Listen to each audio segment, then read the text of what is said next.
Irmãos e irmãs, vamos a mais um momento da liturgia da palavra.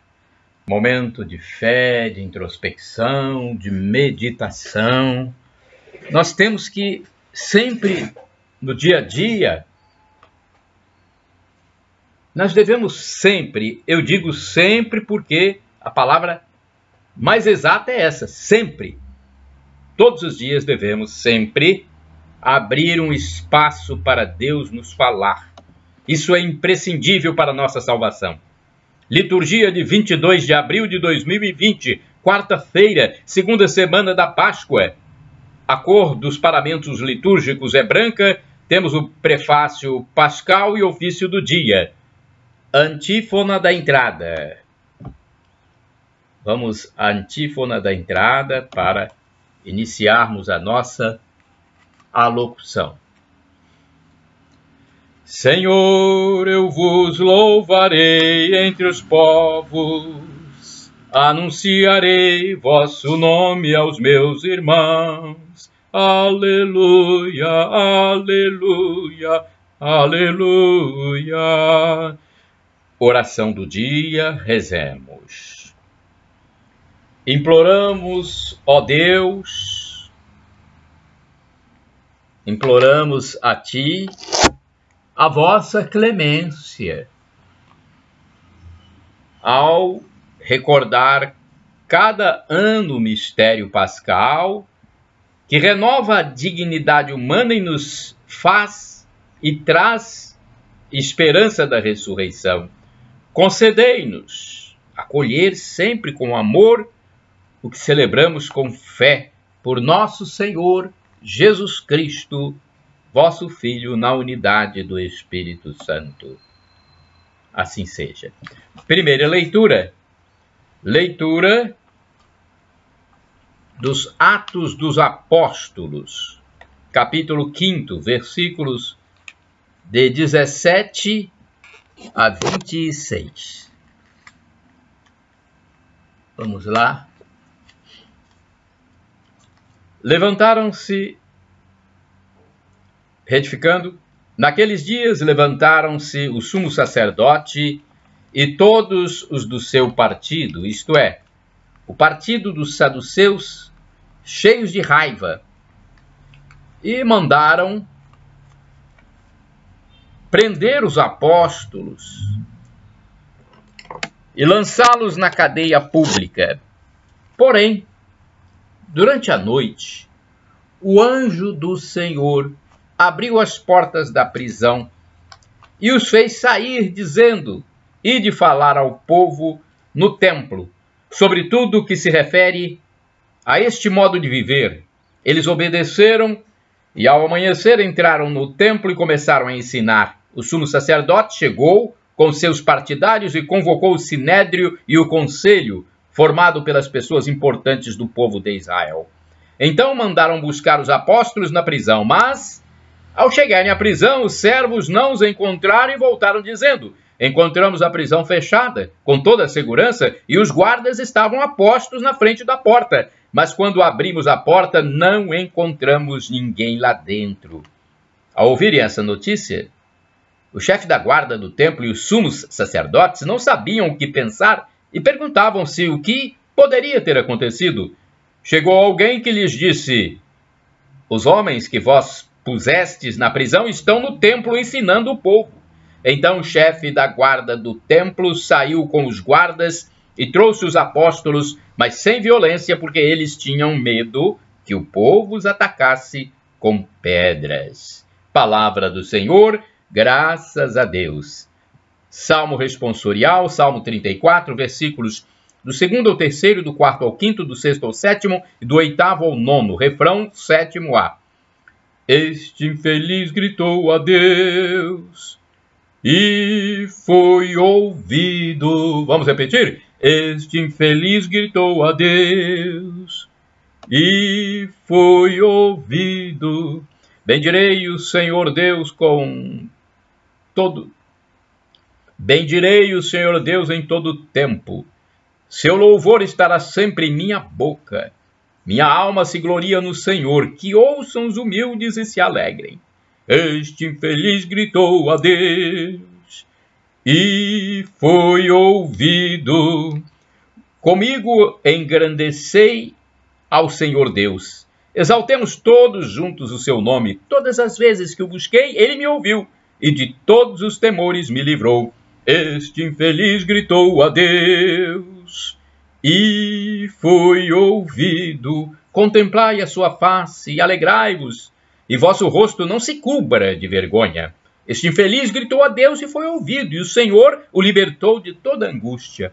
Este infeliz gritou a Deus e foi ouvido. O anjo do Senhor vem acampar ao redor dos que o temem e o salva.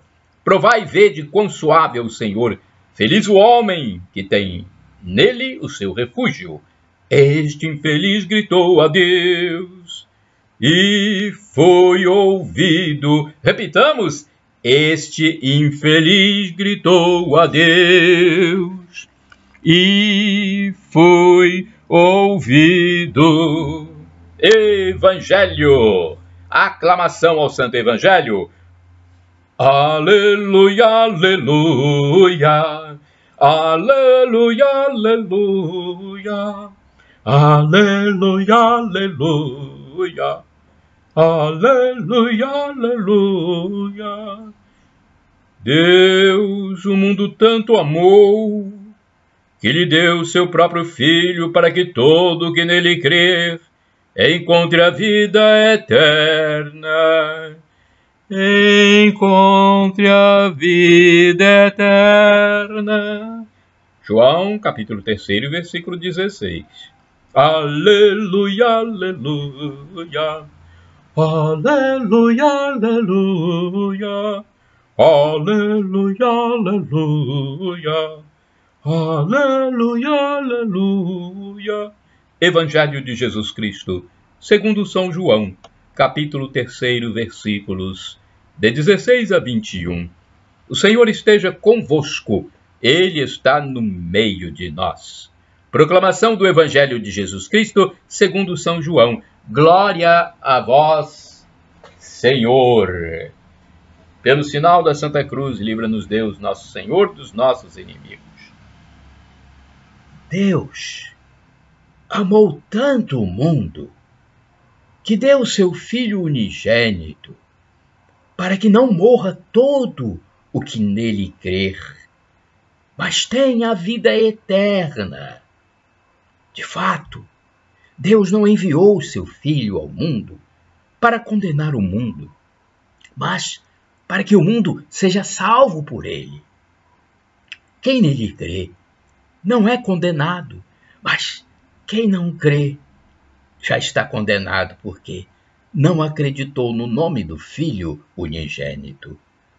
Ora, o julgamento é este. A luz veio ao mundo.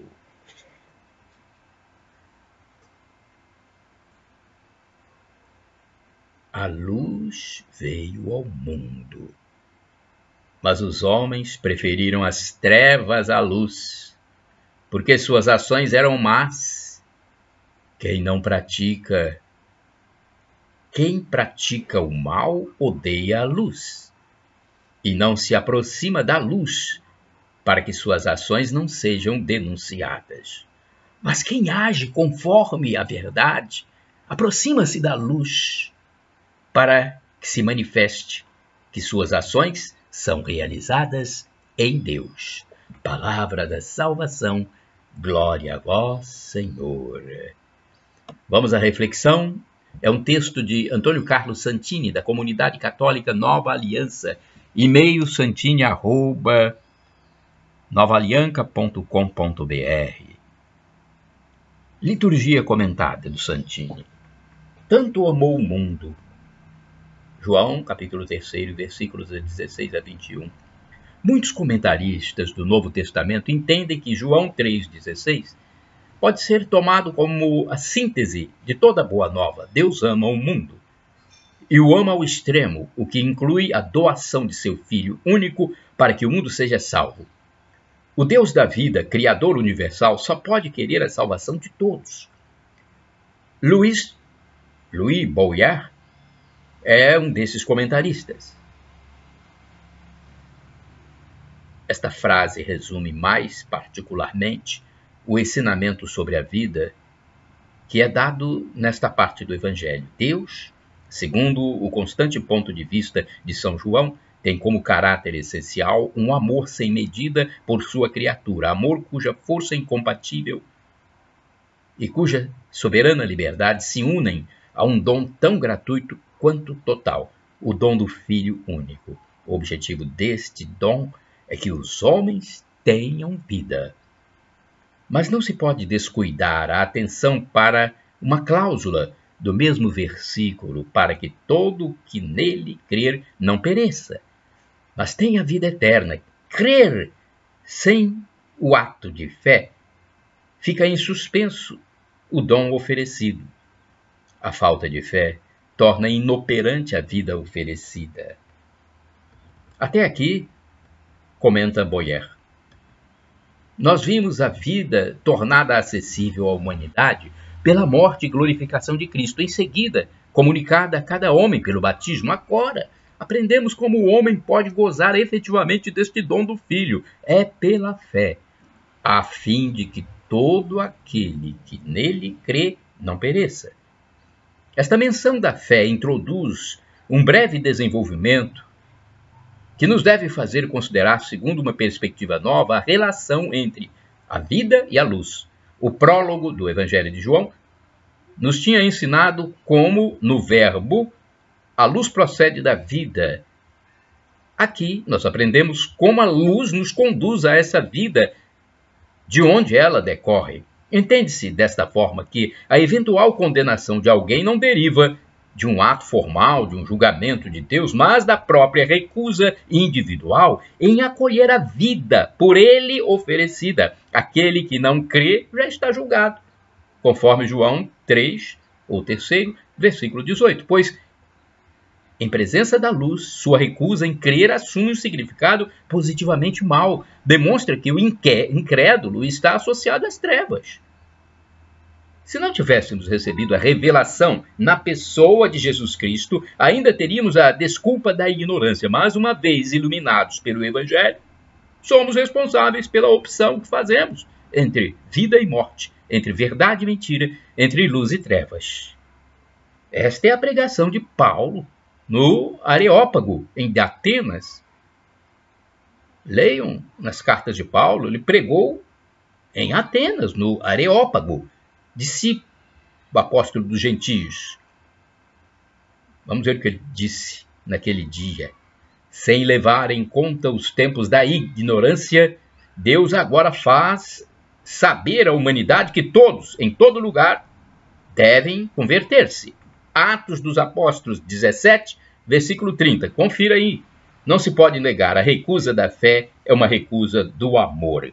Orai sem cessar, irmãos e irmãs. Escolhi o caminho da verdade. Salmo 119, versículo 30. Olha, vamos ao santo do dia agora, depois dessa importante reflexão do Santini. O santo do dia, São Caio.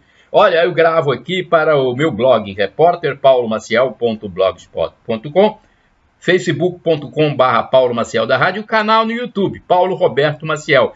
Mas podem divulgar livremente. O que eu passo aqui é para divulgar conforme mandou Jesus Cristo. Ide pelo mundo e evangelizai o que de graça recebestes. Deem também de graça. Então, da minha parte, meus amigos e amigas, irmãos e irmãs, divulguem livremente, compartilhem, utilizem nas suas aulas, utilizem nas assembleias, nas celebrações, aonde quiserem. São Caio é o santo do dia 22 de abril. Papa Caio, é o Papa, né? Foi Papa. Papa Caio nasceu na Dalmácia, de família cristã da nobreza romana. Parente distante do imperador Diocleciano, Caio foi eleito no dia 17 de dezembro de 283. Governou a igreja durante 13 anos num período de trégua nas perseguições. Antes de sua eleição, o Papa Caio transformou sua casa em igreja. Lá ouviam os aflitos, os pecadores, auxiliavam os pobres e doentes, celebravam as missas, distribuíam a Eucaristia e eram ministrados os sacramentos do batismo e do casamento.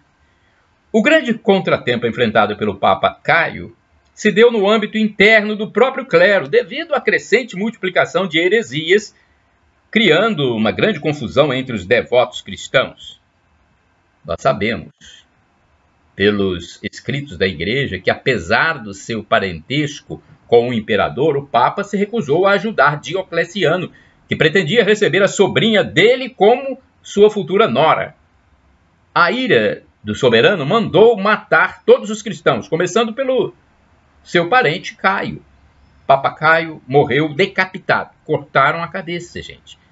Assim como foi com o apóstolo São Paulo. Em 22 de abril de 296, a Igreja confirmou a sua santificação e seu martírio. As suas relíquias foram depositadas primeiro no cemitério de São Calixto, depois foram trasladadas para a igreja que foi erguida no local da casa onde ele viveu em Roma. Reflexão.